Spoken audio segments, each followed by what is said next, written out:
Hey guys. Tonight let's begin somewhere quiet. Not in the middle of a raid. Not with axes swinging or shields clanging. But earlier than that. Slower than that. The kind of beginning where nothing dramatic is happening yet. And everyone is mostly cold, underfed, and quietly judging their neighbors. So dim the lights. Lower the volume just a little.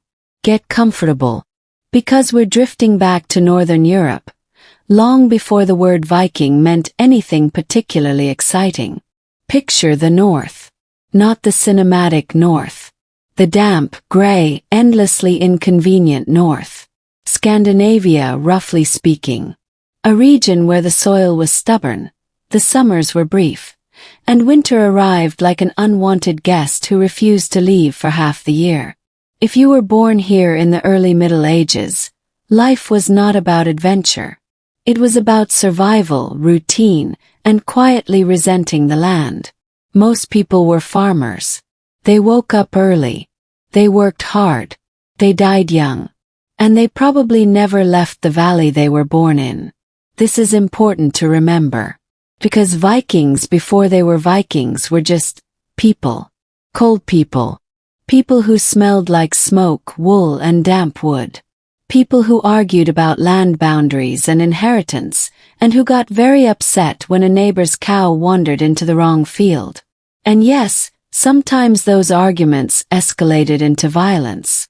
But so did arguments everywhere else in medieval Europe. This was not a uniquely Nordic talent. The word Viking, by the way, was not a job title everyone proudly used. It was closer to an activity, something you did.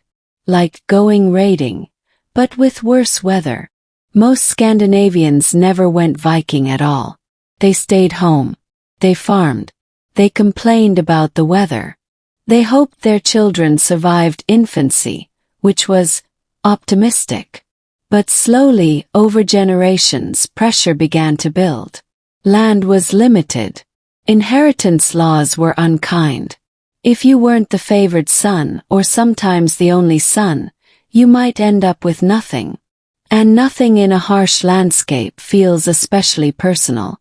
At the same time, Scandinavians were not isolated. Despite what popular imagination likes to think, they were plugged into the wider European world.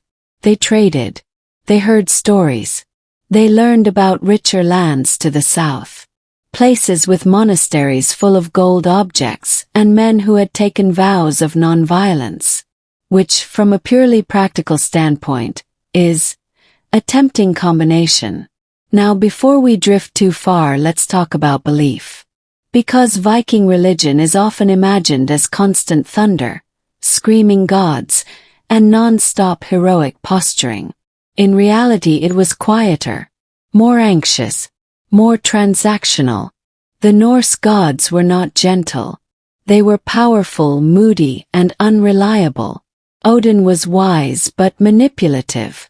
Thor was strong but impulsive. Loki was, well, Loki.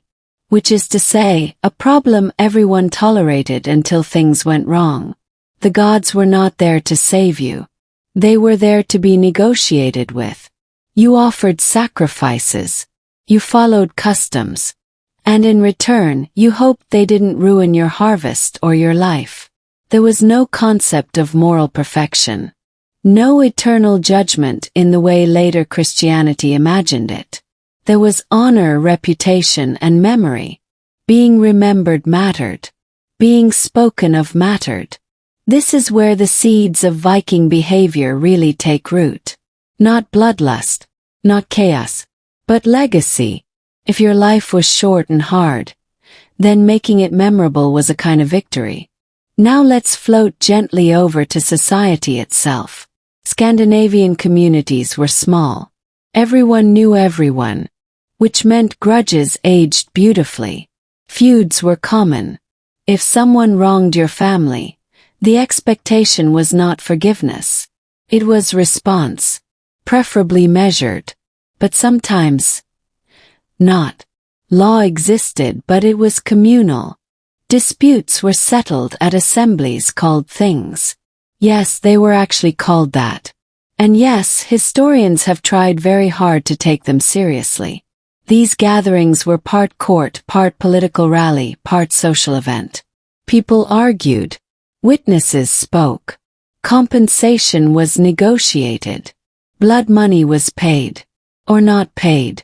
Which usually led to more arguing later. Violence was regulated, not celebrated. Killing someone was not heroic. It was expensive. And socially complicated. This is another myth worth gently setting aside. Vikings were not constantly at war. They were deeply invested in stability. Because stability meant survival. Which makes it slightly ironic that they are now remembered almost exclusively for destabilizing other regions. But we're not there yet. First, ships. If there is one thing Scandinavians truly excelled at, it was boat building. Not because they wanted to conquer the world, but because water was everywhere. Rivers, fjords, coastlines. Travel by land was slow and miserable. Travel by water was faster, smoother, and marginally less soul-crushing. Over time they perfected the longship.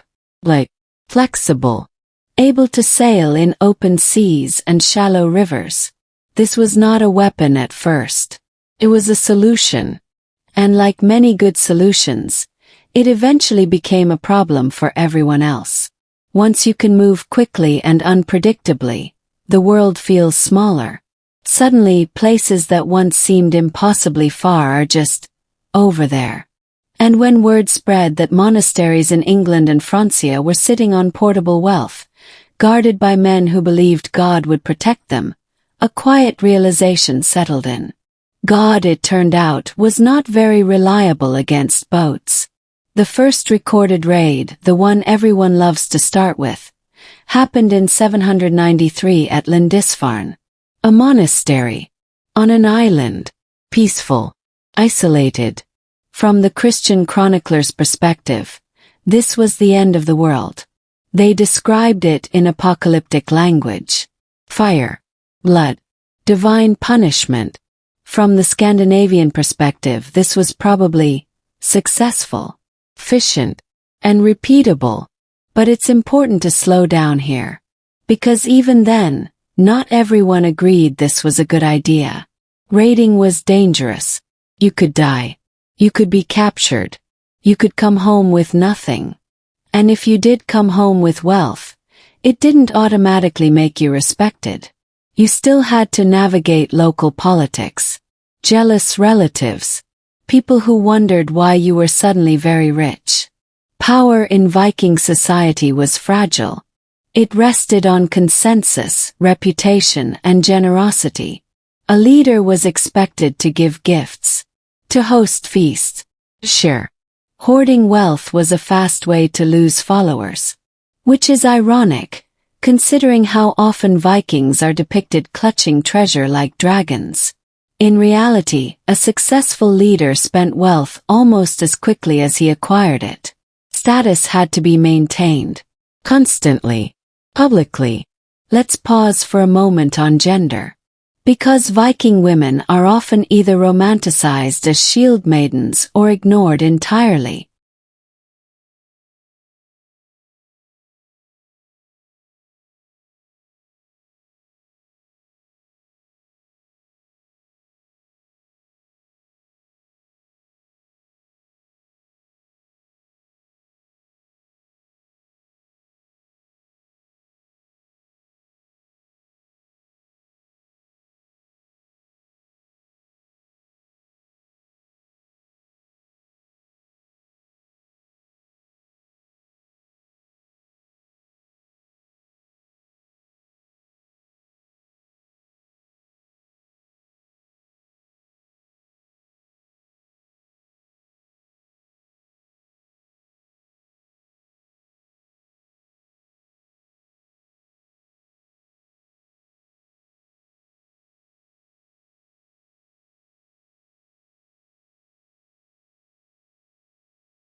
The truth, as usual, is less exciting and more interesting.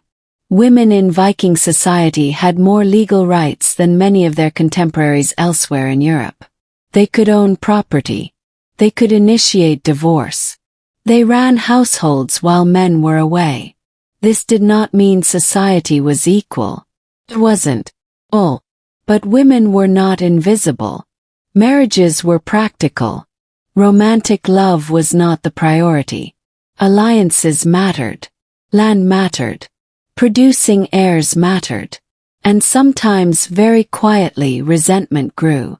Saga literature, written down much later, is full of women who remember slights, who push husbands toward vengeance, who refuse to forget, not because they were inherently cruel, but because in a small society, memory was power.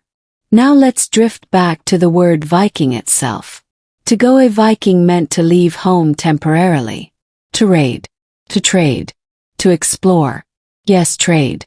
This is another inconvenient detail. Vikings were traders long before they were raiders. They moved goods across vast distances. Furs, umber, plave, silver.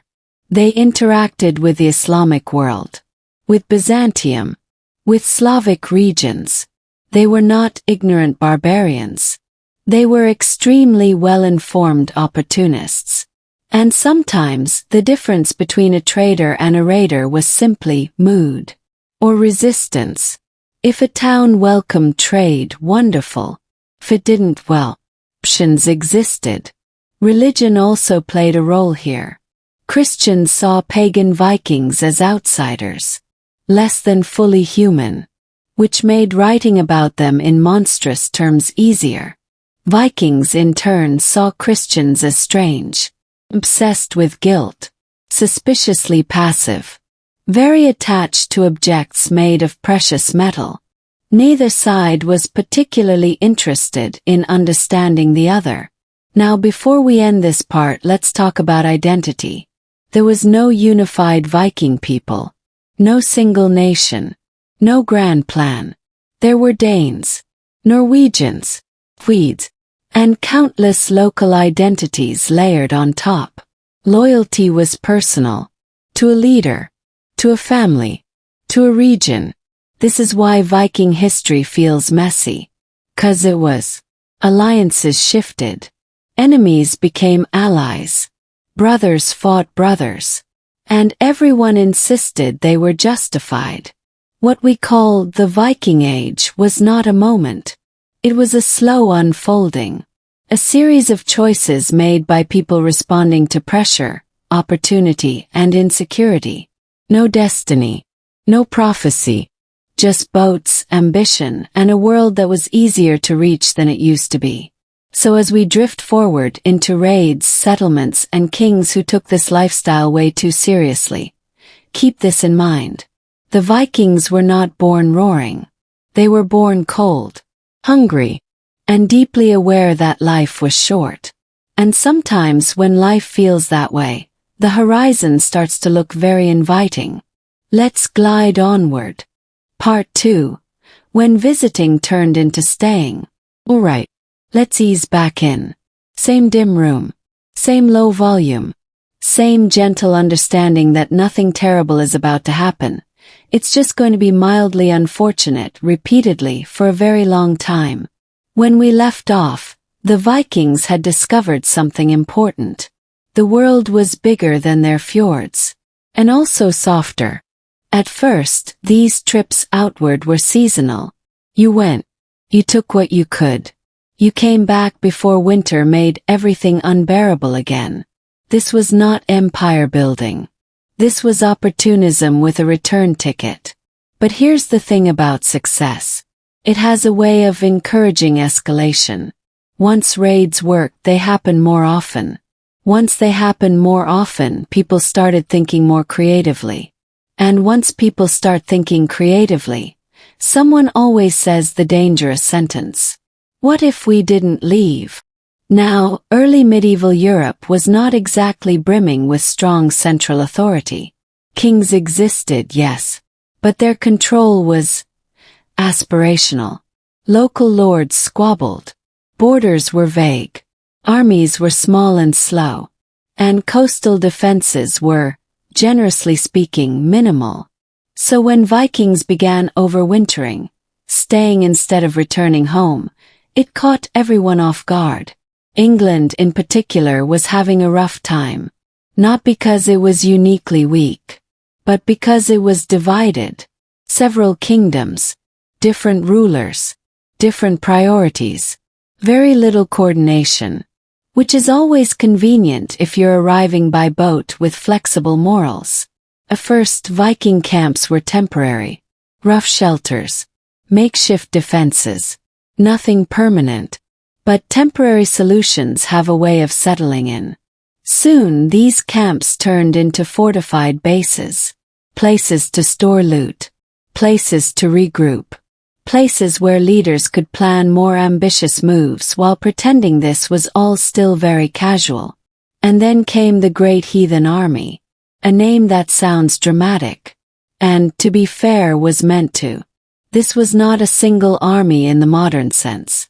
It was a coalition, multiple leaders, multiple agendas, bound together loosely by shared enemies and the promise of reward. The chronicles describe them as terrifying, ruthless, relentless. In reality, they were organized, patient, and very good at exploiting political chaos. Instead of quick raids, they focused on conquest, taking territory, extracting tribute, installing themselves as a permanent problem. Now let's talk about leadership. Because Viking leaders were not serene geniuses. They were ambitious, insecure, and deeply concerned with how history would remember them. Take Ragnar Lothbrok.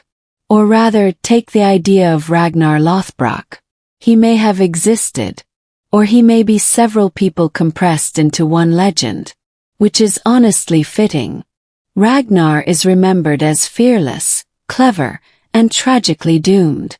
A man whose death sparked waves of revenge.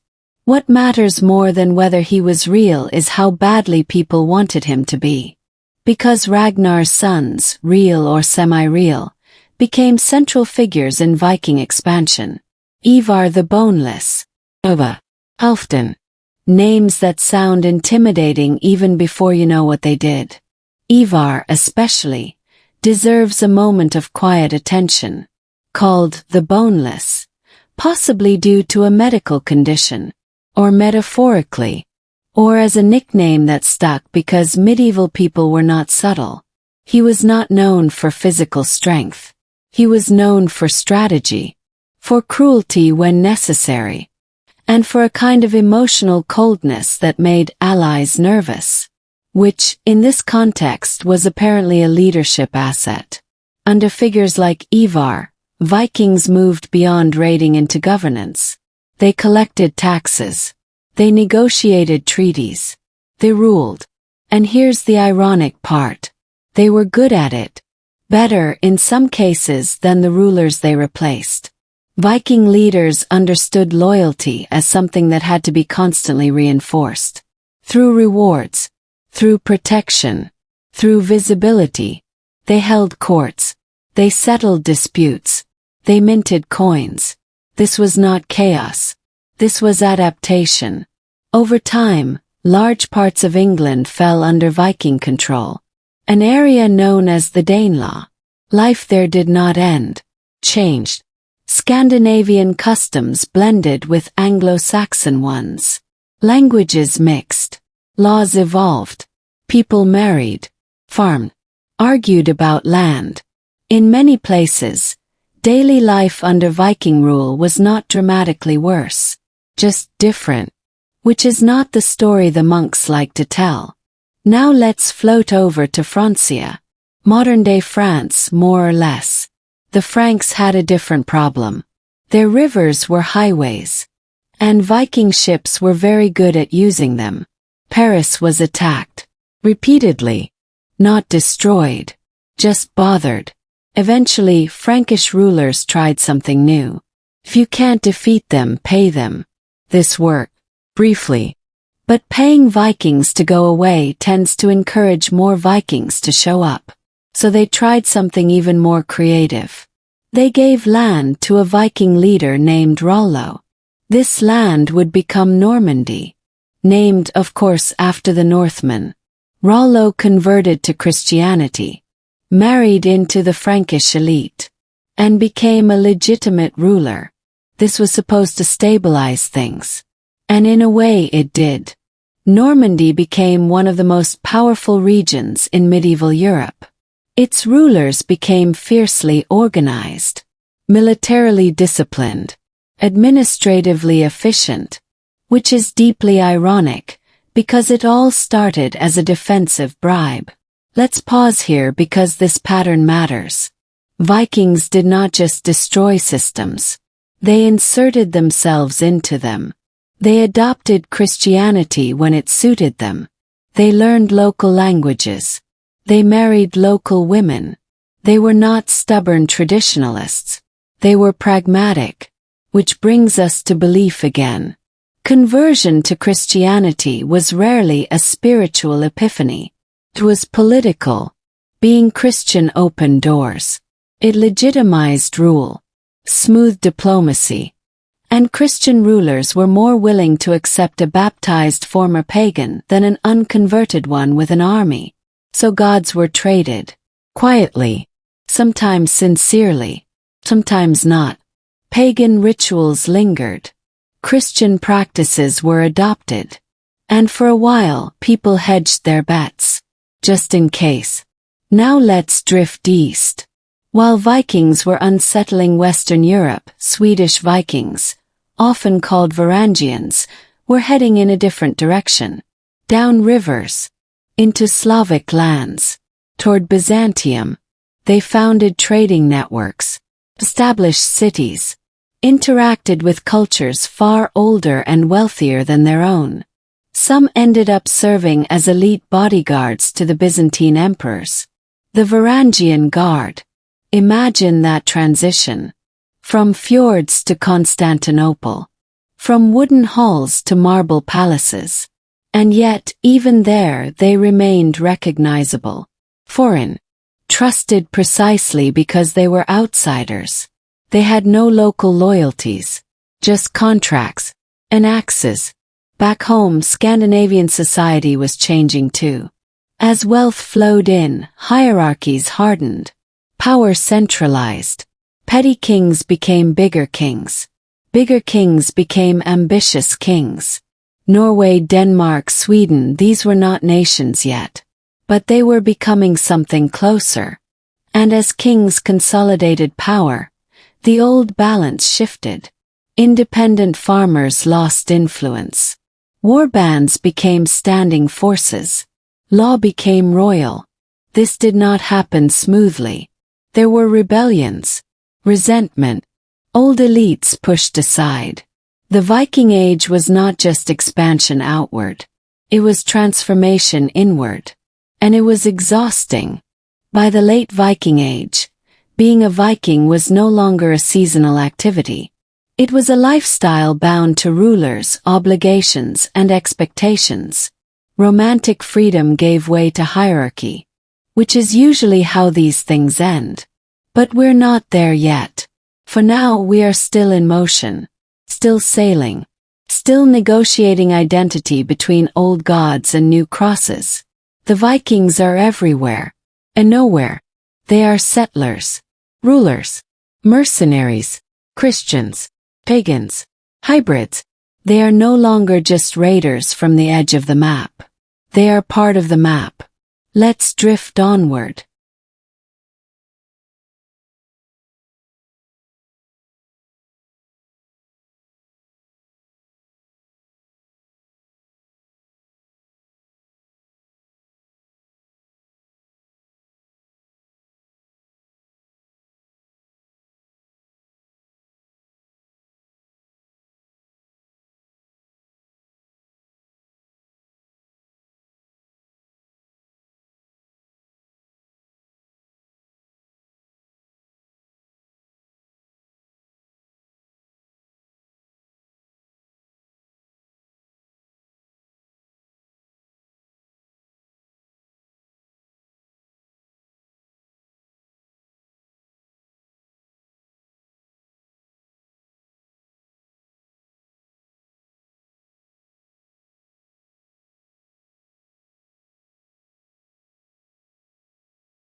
Part 3.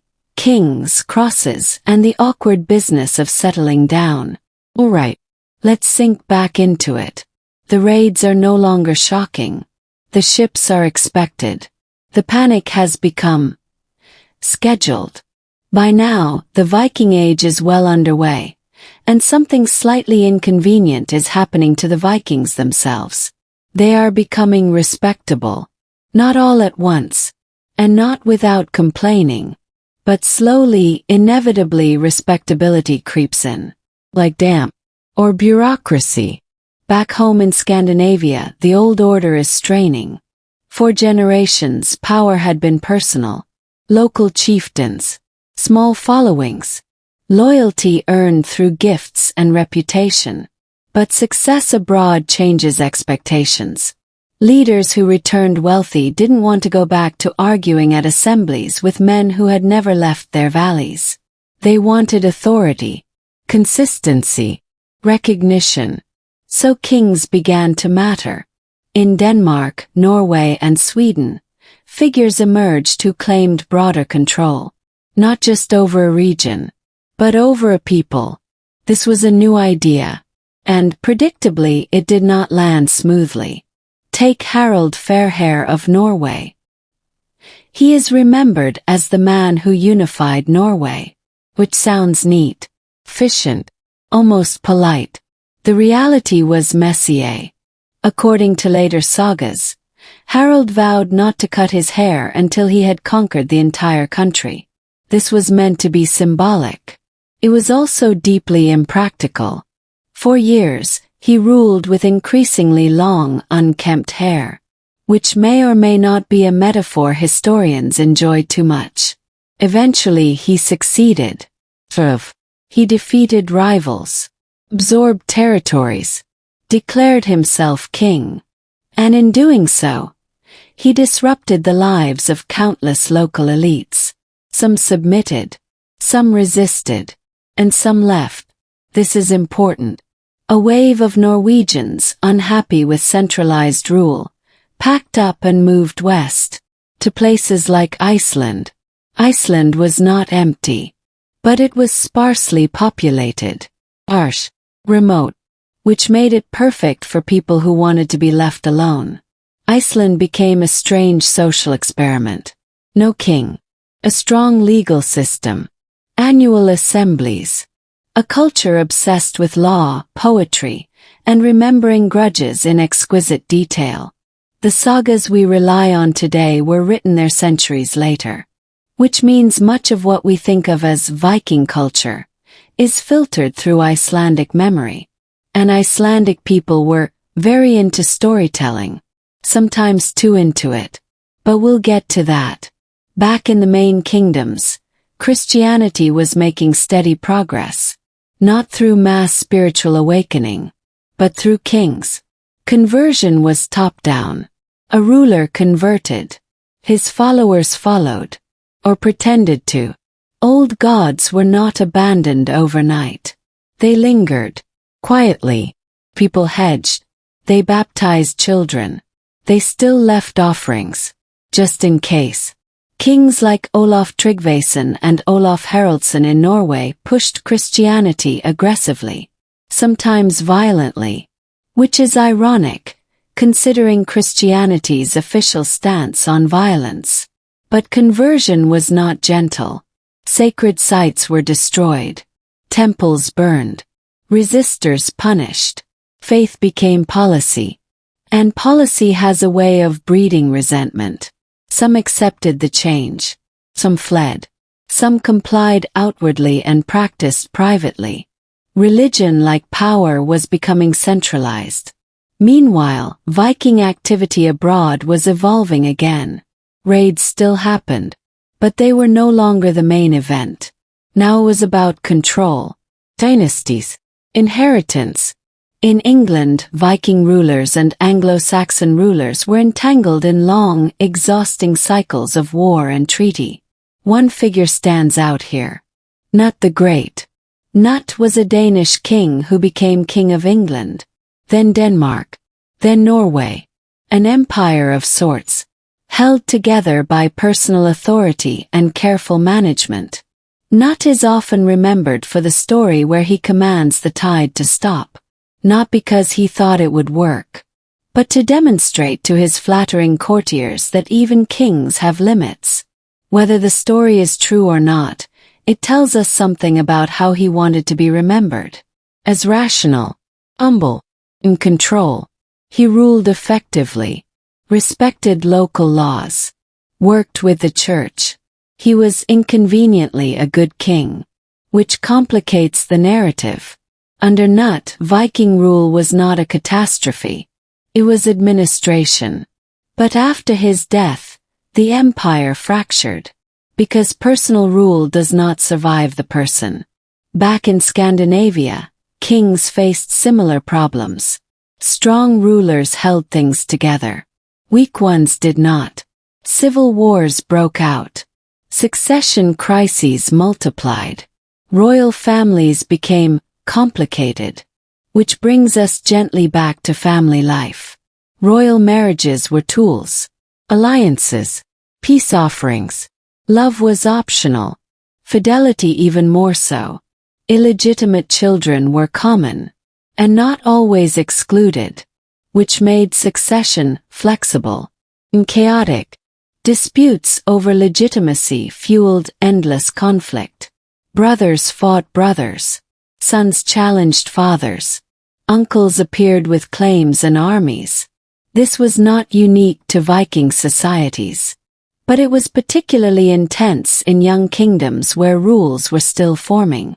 Now let's take a quiet moment with Iceland again. Because while kings were centralizing power elsewhere, Iceland went in the opposite direction. The Althing, one of the world's oldest parliaments, met annually. Laws were recited aloud. Disputes were settled through arbitration, or not settled, which usually led to feuds. Icelandic sagas are full of long-running grudges that simmer for decades. People remember insults from childhood. They plan revenge patiently. Violence is present, but restrained, legalistic.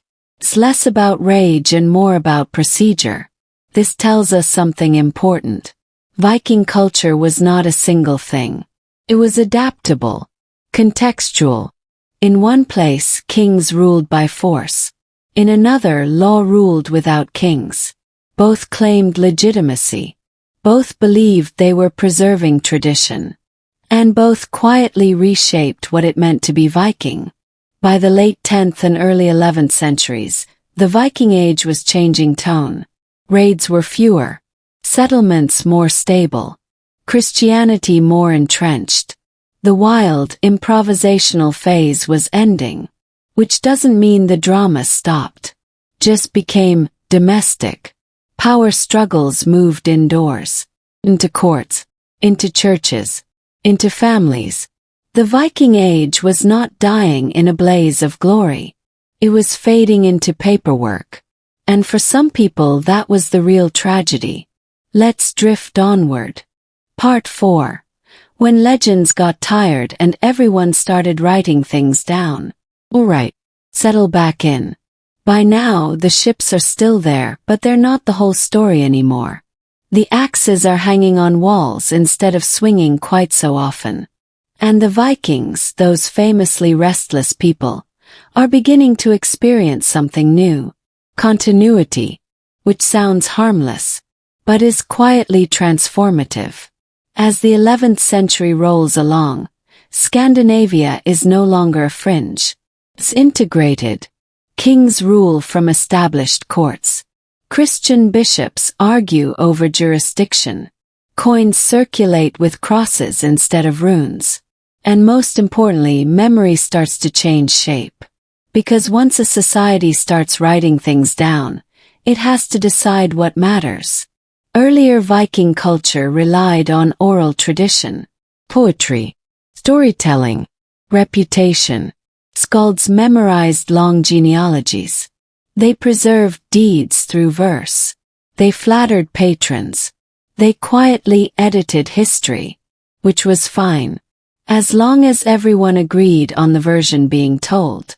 But Christianity brought literacy, Latin, monasteries. Suddenly, history was being fixed on parchment. And that's when things get interesting. Monks were not neutral observers. They had opinions, strong ones. Pagan ancestors were framed as brutal, plodding, in need of salvation, which is ironic, considering how much Christian rulers depended on those ancestors for legitimacy. So a compromise emerged. Viking forebears were recast as flawed, fierce, but ultimately guided, inevitably, toward Christianity. Even the wildest kings were remembered as stepping stones to the present order. Now let's slow down and talk about Iceland again. Because if anywhere preserved the old stories, it was there. Icelandic scholars, writing centuries later, compiled sagas, family histories, feuds, lives of kings. They wrote in the vernacular, not Latin, which means these texts feel intimate, domestic, totally modern. They linger on conversations, on motivations, on emotional slights. They tell us who was awkward at parties, who held grudges too long, who made marriages everyone quietly regretted. And because these were written long after the events they describe, memory and invention are tangled together. This is where our Vikings become characters. Harald Fairhair becomes larger than life. Ragnar Lothbrok gains dramatic sons. Battles become cleaner, motives clearer. Reality smooths out, which is comforting, but misleading. Now let's gently revisit religion because by this point, Christianity has won. Officially, churches dot the landscape. Tithes are collected. Saints replace local spirits. But old habits die slowly. Graves still include personal items. Folk practices persist. People still whisper to the land. Conversion was not a switch. It was a long negotiation. And in some ways it never fully ended. Kings, now Christian, used the church to reinforce authority. Divine right entered the conversation, which gave royal decisions a kind of moral insulation. If God approved, who were you to argue? This was convenient and dangerous. Power became harder to challenge. And when it was challenged, it was framed as rebellion against God, not just a ruler. Now let's drift west again. The descendants of Vikings in Normandy have changed. They speak French. They attend church. They follow feudal customs. But they are still ambitious. Very ambitious. In 1066, William of Normandy, descended from Rollo, crosses the Channel and conquers England. This is often taught as the end of something. The end of Anglo-Saxon England. But it's also the long echo of Viking expansion. William's army is disciplined, organized, brutal when needed. The Norman conquest reshapes England permanently. Language, law, culture. And it traces back to a deal made centuries earlier to stop raids. History loves that kind of irony. Meanwhile, in Scandinavia, the Viking Age is winding down. Not with collapse, but with absorption. Scandinavian kingdoms become European kingdoms. They participate in continental politics. Crusades. Dynastic marriages. The word Viking fades from contemporary use. People don't stop sailing. They don't stop fighting. They just stop being Vikings. Now let's sit with that for a moment. The Viking Age didn't end because someone decided it was over. It ended because the conditions that created it changed. Stronger states. More stable borders. Different incentives. Raiding no longer paid the same way. And being a king at home paid better. What remained were stories. And stories have a way of growing. In later centuries, Vikings were rediscovered. Romanticized. Reimagined. They became symbols of freedom, of strength, of defiance, which says more about the people doing the remembering than the people being remembered. Real Vikings were anxious, pragmatic, often exhausted. They worried about inheritance, about honor, about survival. They made compromises. They adapted. They settled down. And that might be the least heroic ending imaginable. But it's also the most human. We're not quite finished yet. Because memory doesn't stop when history does. Let's drift onward. Part 5. After the axes, the echoes. Alright, let's keep floating. By now, the Viking Age is technically over. No one sends a memo. No final raid is announced. Just thins out. The ships are still built. The sea is still crossed. But the people doing it now are merchants, pilgrims, soldiers for hire. Not Vikings. At least not in the old sense. And yet, the Vikings don't really leave. They linger. In laws. In place names. In family trees that quietly boast about a Scandinavian great-great someone. England is full of them. Words like sky, egg, window. Legal terms. Everyday language shaped by people who once showed up uninvited.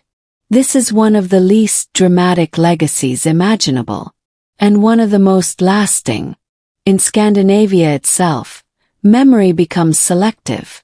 Kings trace their lineage back to legendary figures. Sometimes truthfully.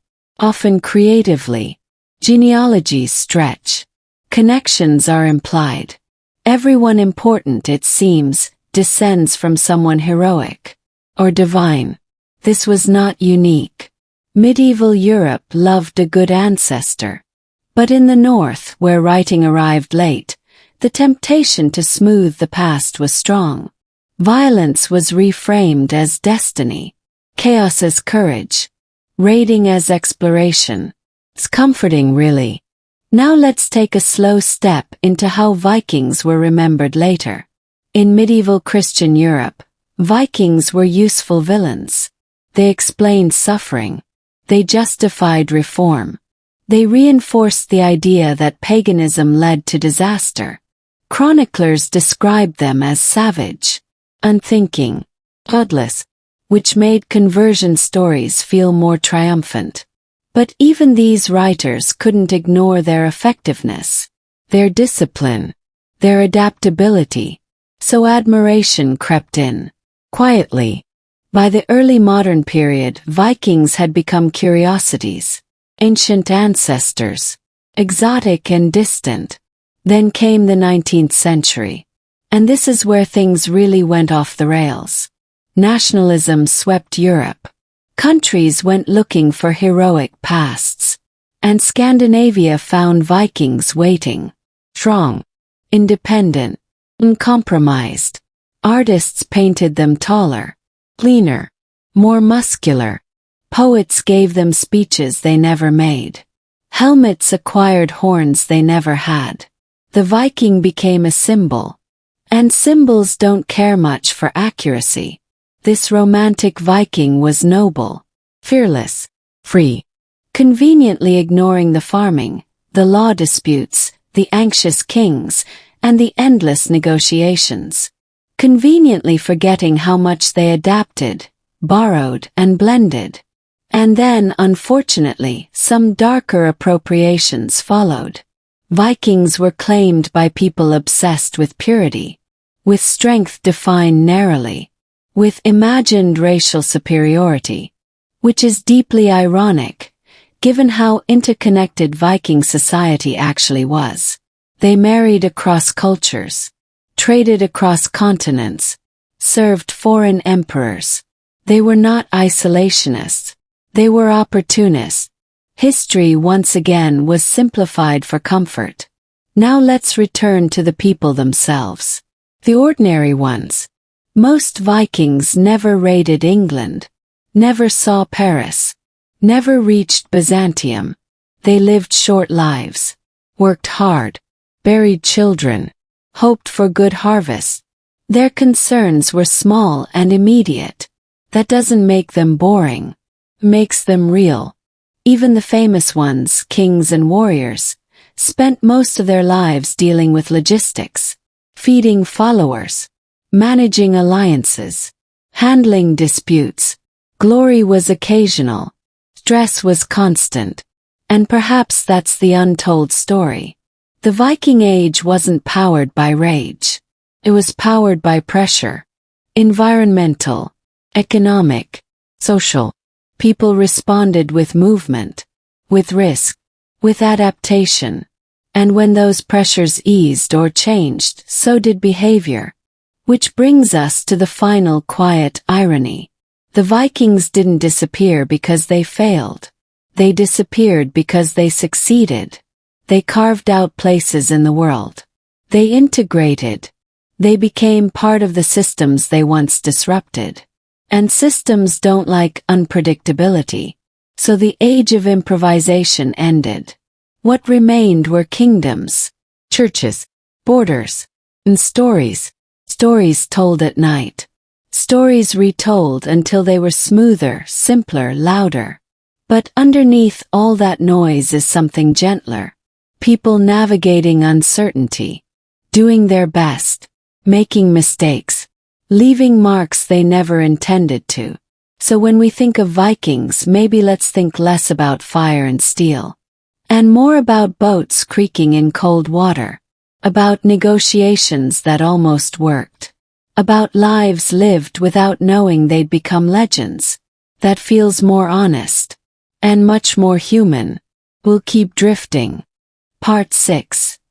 When everyone quietly agreed to be normal. Alright. Still here. Still floating. By this point, history has stopped shouting. It's murmuring now.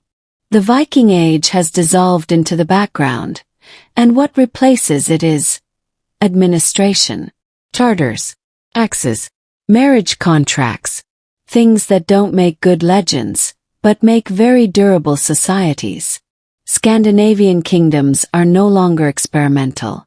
They are recognizably medieval European states. Kings are crowned in churches. Bishops advise rulers. Law codes are written down instead of remembered selectively. And this shift is deeply unsettling for anyone who grew up with the older way of life. Because the old way was flexible, messy, personal. The new way is rigid, predictable, and deeply uninterested in individual reputation.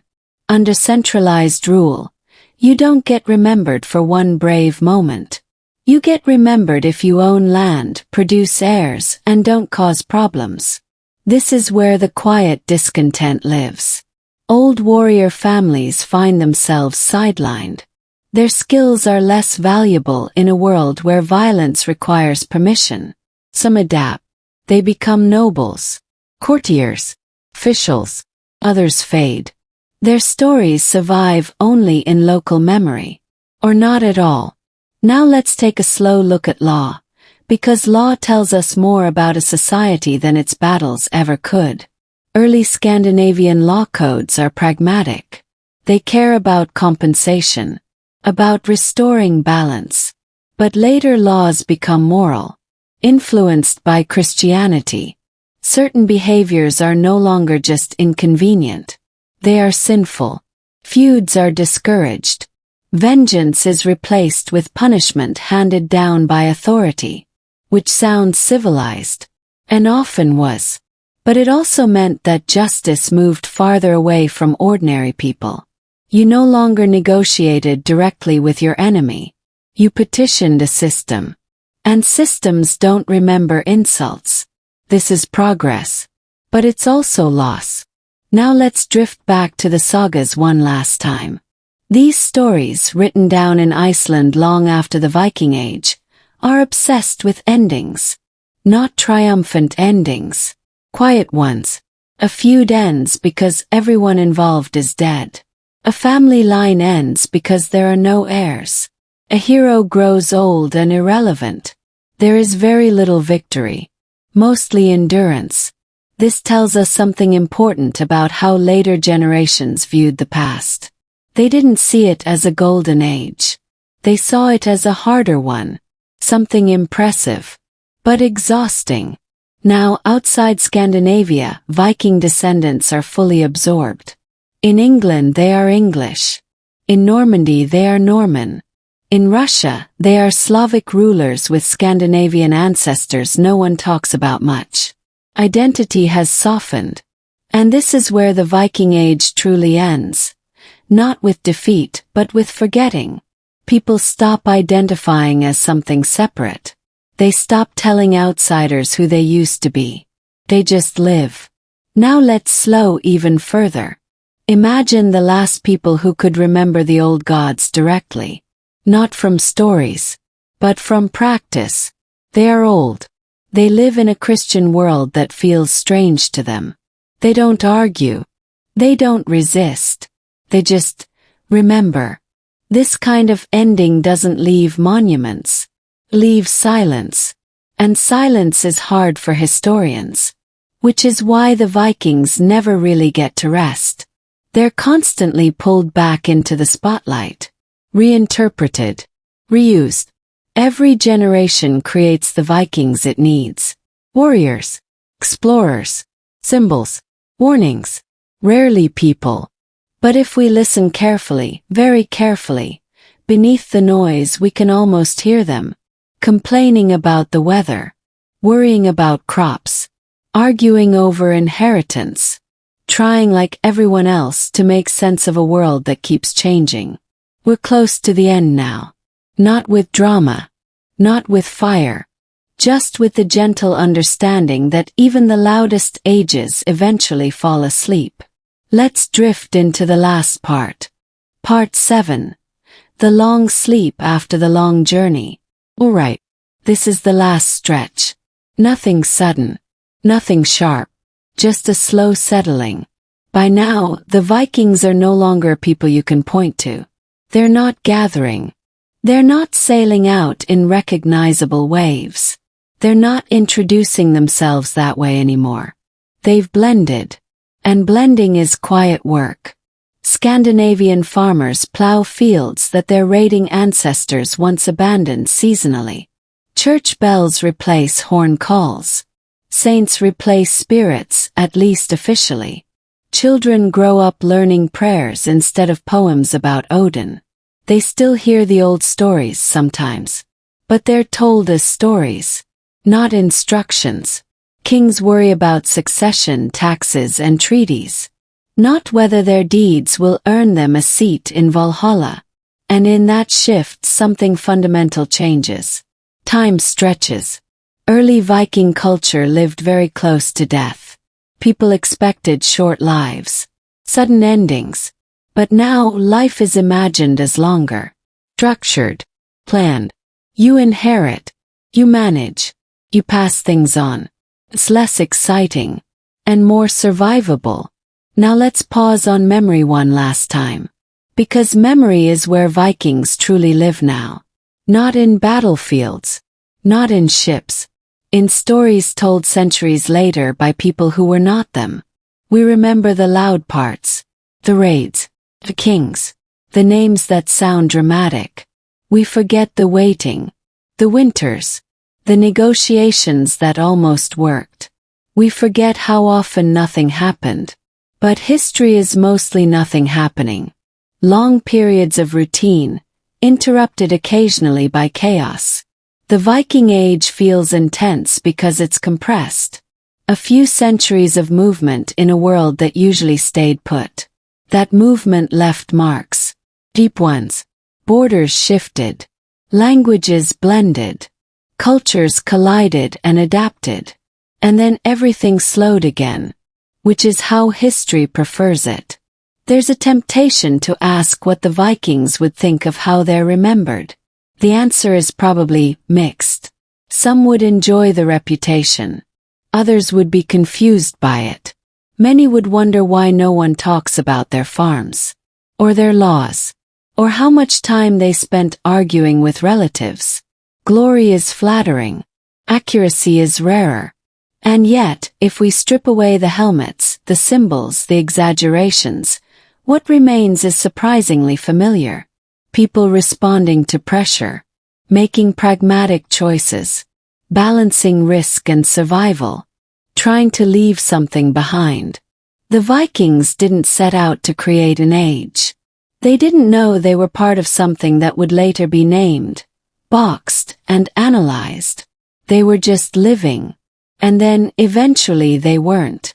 The age ended not because it failed, but because it wasn't needed anymore. The world changed. They changed with it.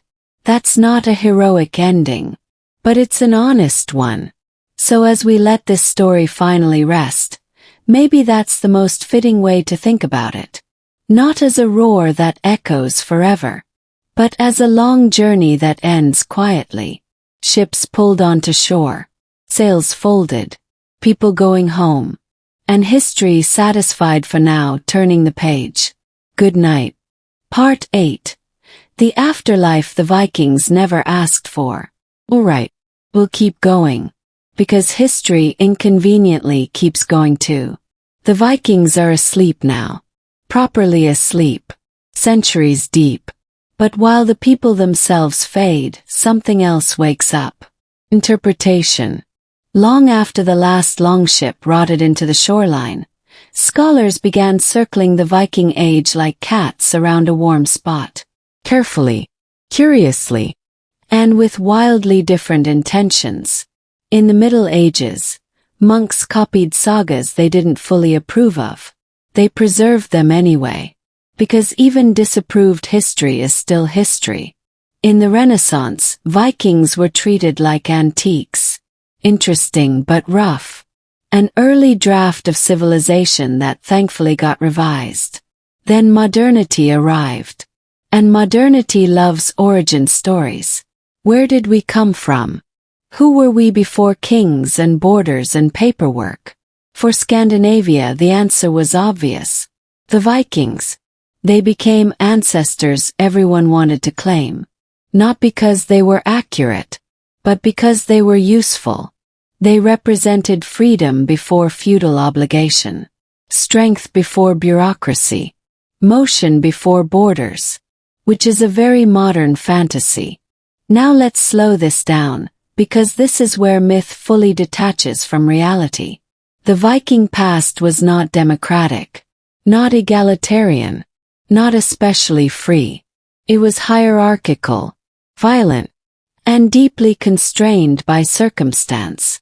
But in later centuries, especially the 1800s, Vikings were polished into something heroic and clean. Paintings showed them standing tall on cliffs, hair flowing, weather cooperating dramatically. No one painted the long winters, the sickly children, the legal disputes over grazing rights. Those didn't sell well. National movements needed symbols. And Vikings were flexible symbols. They could be warriors, explorers, founders. They could be whatever the moment required. This is how the Viking became louder in death than in life. Now gently let's talk about archaeology. Because archaeology is where reality fights back. Graves tell quieter stories. Most Viking graves are not full of weapons. They are full of tools. Needles, ohms, keys especially. Keys suggest responsibility. Households, storage. Not exactly the image people expect. Even the famous ship burials, beautiful, dramatic, are rare. Reserved for elites. Most people were buried simply, quickly, without fanfare. Which tells us something important. The Viking Age was never about everyone being exceptional. It was about a few people moving a lot and many people staying put. And the ones who stayed put mattered just as much. Now let's float back to language again, because language is one of the most honest legacies. Old Norse words slipped quietly into English and never left. Not fancy ones. Practical ones. These are everyday words. Unremarkable. Which is the point. Vikings didn't just burn and leave. They talked. They argued. They lived next to people long enough to share grammar. That kind of influence doesn't come from terror. Comes from proximity. From coexistence. Now very gently let's talk about modern discomfort. Because the Viking image has been misused aggressively. Some modern groups cling to a fantasy of Vikings as pure, isolated, superior, which would be deeply confusing to actual Vikings. They traded with Muslims, served Byzantine emperors, married into Slavic and Celtic families. They adapted constantly. If there is one thing Vikings were not, it was static. The real Viking lesson is not dominance. It's flexibility. Survive the cold. Survive political change. Survive new gods. And when the world changes, change with it. That's not flashy. But it works. Now let's return to something small. Imagine a farmhouse in late Viking Age Scandinavia. No raids. No heroes. Just a family. They work. They eat. They tell stories at night. Some of those stories are old. About gods who don't matter much anymore. Some are new. About saints who feel distant. Most are local. About neighbors. About arguments. About weather. This is where history actually lives. Not in epics, but in routine. The Viking Age was dramatic because it disrupted routine. But once routine returned, it quietly won. And that's where we'll leave it. Not with an ending that feels important, but with one that feels true. The Vikings didn't vanish. They became ordinary. And ordinary in the long run is what lasts. We can let them rest now. Part 8. The afterlife the Vikings never asked for. Alright, we'll keep going. Because history inconveniently keeps going too. The Vikings are asleep now. Properly asleep. Centuries deep. But while the people themselves fade, something else wakes up. Interpretation. Long after the last longship rotted into the shoreline, scholars began circling the Viking Age like cats around a warm spot. Carefully, curiously, and with wildly different intentions. In the Middle Ages, monks copied sagas they didn't fully approve of. They preserved them anyway. Because even disapproved history is still history. In the Renaissance, Vikings were treated like antiques. Interesting but rough. An early draft of civilization that thankfully got revised. Then modernity arrived. And modernity loves origin stories. Where did we come from? Who were we before kings and borders and paperwork? For Scandinavia, the answer was obvious. The Vikings. They became ancestors everyone wanted to claim. Not because they were accurate, but because they were useful. They represented freedom before feudal obligation, strength before bureaucracy, motion before borders, which is a very modern fantasy. Now let's slow this down, because this is where myth fully detaches from reality. The Viking past was not democratic, not egalitarian, not especially free. It was hierarchical, violent, and deeply constrained by circumstance. But in later centuries, especially the 1800s, Vikings were polished into something heroic and clean. Paintings showed them standing tall on cliffs, hair flowing, weather cooperating dramatically. No one painted the long winters, the sickly children, the legal disputes over grazing rights. Those didn't sell well. National movements needed symbols. And Vikings were flexible symbols. They could be warriors, explorers, founders. They could be whatever the moment required. This is how the Viking became louder in death than in life. Now gently let's talk about archaeology. Because archaeology is where reality fights back. Graves tell quieter stories. Most Viking graves are not full of weapons. They are full of tools. Needles, arms, keys especially. Keys suggest responsibility. Households, storage. Not exactly the image people expect. Even the famous ship burials, beautiful, dramatic, are rare. Reserved for elites. Most people were buried simply, quickly, without fanfare, which tells us something important. The Viking Age was never about everyone being exceptional. It was about a few people moving a lot and many people staying put. And the ones who stayed put mattered just as much. Now let's float back to language again, because language is one of the most honest legacies. Old Norse words slipped quietly into English and never left. Not fancy ones.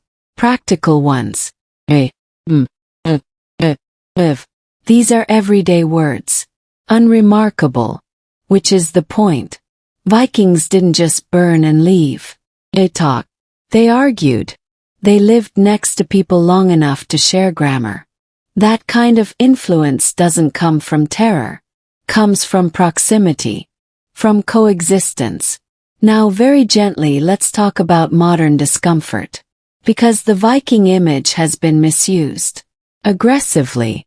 Some modern groups cling to a fantasy of Vikings as pure, isolated, superior. Which would be deeply confusing to actual Vikings. They traded with Muslims. Served Byzantine emperors. Married into Slavic and Celtic families. They adapted constantly. If there is one thing Vikings were not, it was static. The real Viking lesson is not dominance. It's flexibility. Survive the cold. Survive political change. Survive new gods. And when the world changes, change with it. That's not flashy. But it works. Now let's return to something small. Imagine a farmhouse in late Viking Age Scandinavia. No raids. No heroes. Just a family. They work. They eat. They tell stories at night. Some of those stories are old. About gods who don't matter much anymore. Some are new. About saints who feel distant. Most are local. About neighbors. About arguments. About weather. This is where history actually lives. Not in epics, but in routine. The Viking Age was dramatic because it disrupted routine. But once routine returned, it quietly won. And that's where we'll leave it. Not with an ending that feels important, but with one that feels true. The Vikings didn't vanish. They became ordinary. And ordinary in the long run is what lasts. We can let them rest now. Part 9. When history got bored and moved on. Alright. Still drifting. Still very unrushed. By now, even the afterlife of the Vikings is settling down. The scholars have argued. The myths have been inflated, deflated, and reinflated again. And eventually, history does what it always does. Gets distracted. New crises appear. New empires rise. New catastrophes demand attention. And the Vikings, once the terror of coastlines, become a background chapter. Preface. Something you get through, before reaching the parts with castles and crusades. This is the final indignity of fame. Obscurity through familiarity.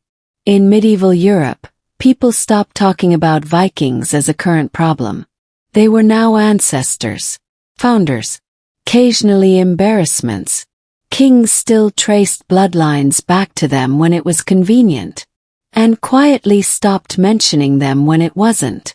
Because Viking ancestry is impressive until it conflicts with Christian virtue. Or diplomatic polish. Or literacy. And literacy changes everything. Once records become routine, memory loses its flexibility.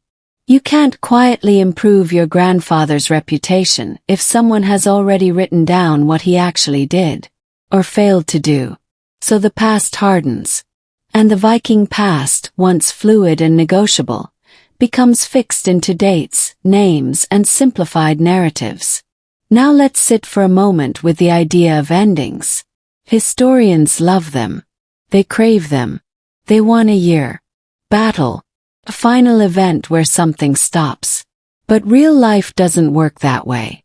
The Viking Age didn't end. Diluted. Like strong wine slowly topped up with water until no one can quite remember how intense it used to be. People still sailed. They still fought. They still migrated. They just did it under different labels.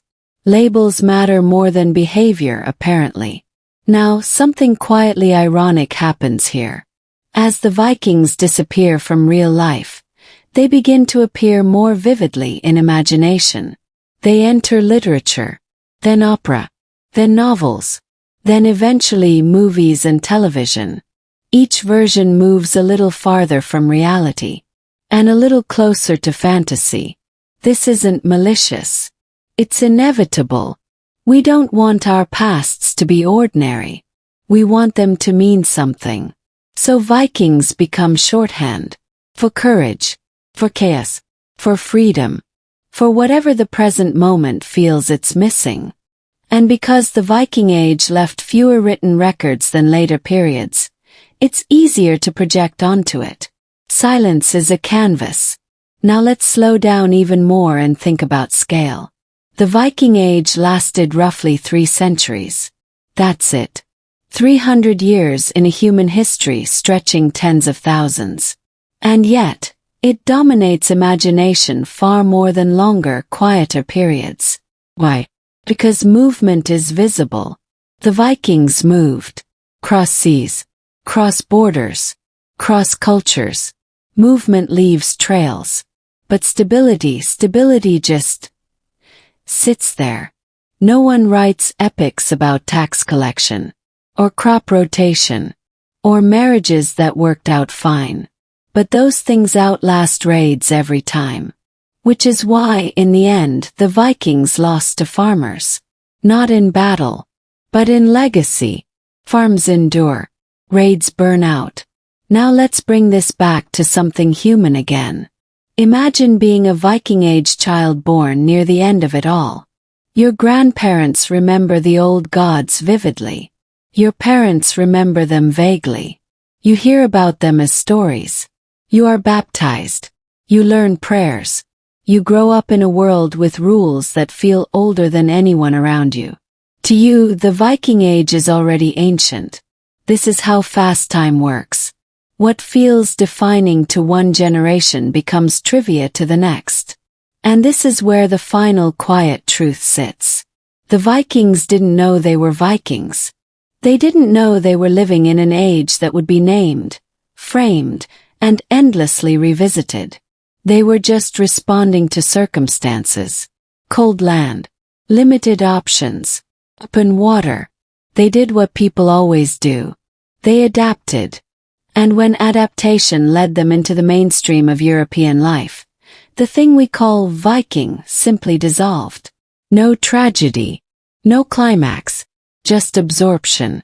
Which is the most common ending in history, even if it's the least satisfying. We're almost done now. Just one more gentle stretch. Let's keep drifting. Part 10. The quietest ending history ever gave anyone. Alright, last drift. Nothing left to prove. At this point we're well past events. We're past people. We're past even memory in a way. What remains is atmosphere. The Viking Age, once sharp and disruptive, has softened into texture. A background pattern woven into European history so thoroughly that it's hard to isolate anymore. Scandinavian kingdoms are stable enough to be boring. Which is the highest compliment history can give. They argue about borders. They marry into other royal families. They attend councils. They send letters. No one is surprised when a ship arrives anymore. And surprise, more than anything else, was what made Vikings feel dangerous. Without surprise, they're just sailors. Now let's rest on one final contradiction. The Vikings are remembered as larger than life.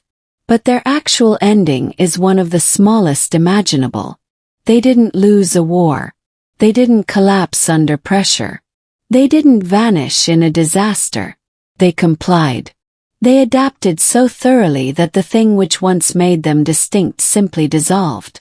They accepted kings. Accepted Christianity. accepted borders. And in doing so, they ensured their own disappearance as a category. That's not failure. That's success taken too far to be visible. Now let's think about what history usually celebrates. Decisive moments, clear victories, famous defeats. The Viking Age offers none of that at the end. Just normalization, which is deeply unsatisfying if you're looking for drama, but deeply realistic if you're looking for truth. History rarely ends with explosions. It ends with people agreeing to follow rules. And once rules settle in, the story stops being exciting enough to retell loudly. So it gets retold quietly.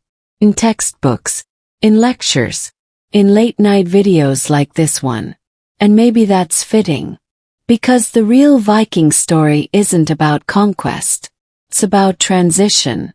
From small worlds to connected ones. From oral memory to written law. From gods who demanded bravery to systems that demanded patience. That transition was uncomfortable. And incomplete. And deeply human. Which brings us back to where we started. Cold land. Limited options. Open water. The Vikings didn't chase greatness. They chased survival. Greatness was something assigned to them later, by people who had the luxury of distance. If we listen closely, very closely, what we hear isn't a war cry. It's the sound of oars dipping into water. Evenly. Repetitively. Not rushing. Not dramatic. Just moving forward because that's what you do when staying still no longer works. And eventually even that motion slows. The boats come ashore. They're repaired. They're used for fishing. And then one day they're not used at all. No one notices the last time. Which is how most real endings happen. So if you're still awake, thank you for drifting this far. And if you're not, that's perfectly on theme. The Vikings would understand. Good night. Part 11. Reflections on a people who became invisible. Alright. Let's linger a little longer. We're past the ships, past the raids, past the kings and laws. What remains now is something quieter, subtler, and oddly comforting. The Vikings in the end became invisible. Not because they failed. Not because they were destroyed. But because they blended. Into families, into towns, into the ordinary cadence of life. And that's worth a moment of attention. Think about it. For centuries, they were considered fearsome outsiders. Invaders. Raiders. Disruptors of order. And yet their legacy, their most enduring mark, was subtle. It wasn't the battles they fought. It wasn't the treasures they looted. It wasn't the kings they installed. It was the way they adapted. The way they learned to coexist. The way they quietly shaped societies without anyone noticing at the time. English towns still bear their traces. Norman lords trace descent back to them.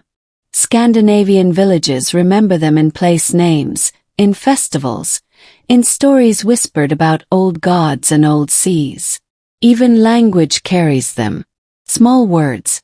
Practical words. Words that get used every day without thought. That's the true Viking achievement. Endurance without spectacle. Change without confrontation.